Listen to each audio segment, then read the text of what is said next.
everyone. Today we're going to read chapter 2 of Midnight on the Moon. While I'm reading, I want you to think about what the summary of the chapter is. What's the summary? Yeah, the summary is the most important part of the story. So I want you to be thinking about what's the most important part of chapter 2, the part that you really want to glue into your brain and remember tomorrow. So here's chapter 2, Space Motel. Jack opened his eyes. He looked out the window. The treehouse had landed inside a large white room. "What kind of training place is this?" asked Annie. "I don't know," said Jack. The room was round. It had no windows. It had white floor and the curved wall lit by bright lights. "Hello," called Annie. There was no answer. Where were all the astronauts and the space scientists? Jack wondered. "There's nobody here," said Annie. "How do you know?" said Jack. "I just feel it," said Annie. "We better find out where we are," said Jack. He looked in the page in the moon book and read the words below the pictures of the dome. A moon base was built on the moon in the year 2031. The top of the dome slides open to let spacecrafts enter and leave. "Oh, man," said Jack. "What's wrong?" said Annie. Jack's heart pounded with excitement. He could hardly speak. "We've landed on a moon base," he said. "So?" said Annie. "So a moon base is on the moon," said Jack. Annie's eyes widened. "We're on the moon?" she asked. Jack nodded. The book says the moon base was built in the year of 2031. So that means this book was written after that, which means this book is from the future. "Wow," said Annie. "Morgan must have gone forward in time to borrow it from a future library." "Right," said Jack. "And we're in the room. We're in the future on the moon." Squeak, squeak. Jack and Annie looked at Peanut. The mouse was running in circles. "Poor Peanut," said Annie. She tried to pick up the mouse, but Peanut hid behind the mango on the letter M. "She's maybe nervous about being on the moon," said Annie. "She's not the only one," said Jack. He let out a deep breath, then pushed his glasses into place. "So what's a moon base?" asked Annie. Jack looked at the book and read out loud.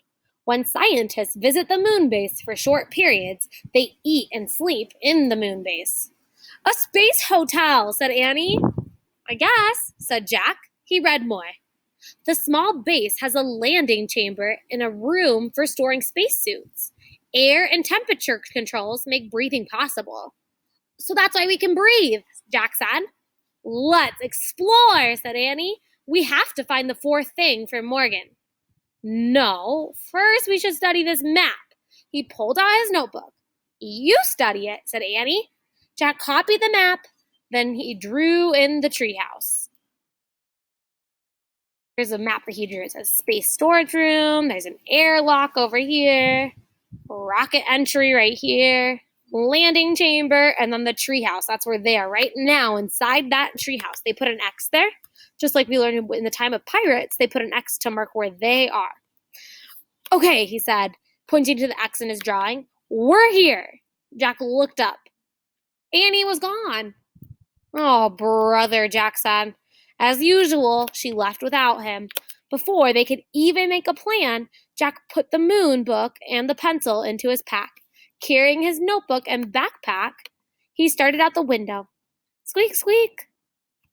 Jack looked back at Peanut. The mouse was running back and forth on the M.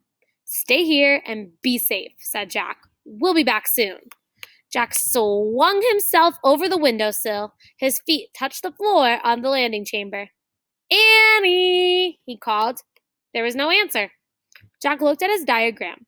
It showed only one way to go. Jack walked along the curved white walls to the stairs. He climbed the steps to a hallway. "Jack, hurry!" Annie was at the end of the hallway, standing in the airlock. She peered out a window and a giant door. Jack hurried towards her. Annie stepped aside so he could look out the window too. "Oh, man," said Jack. What he saw took his breath away. He stared at a rocky, gray land. The land was filled with giant craters and tall mountains. The sun was shining and the sky was ink black. "Say hi to the moon," Annie said softly. All right, friends, so that's the end of chapter 2. I want you to think about what the most important part of this chapter is. Where are Jack and Annie?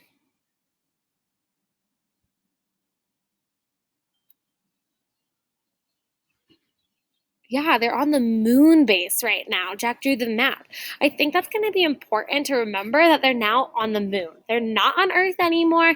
They are in the future on the moon. So I'm going to show you today. We're going to go back to writing with paper and pencil, and I'm going to model my writing today. So you can go ahead and watch the next writing video, and I will show you what my writing looks like today before you get started.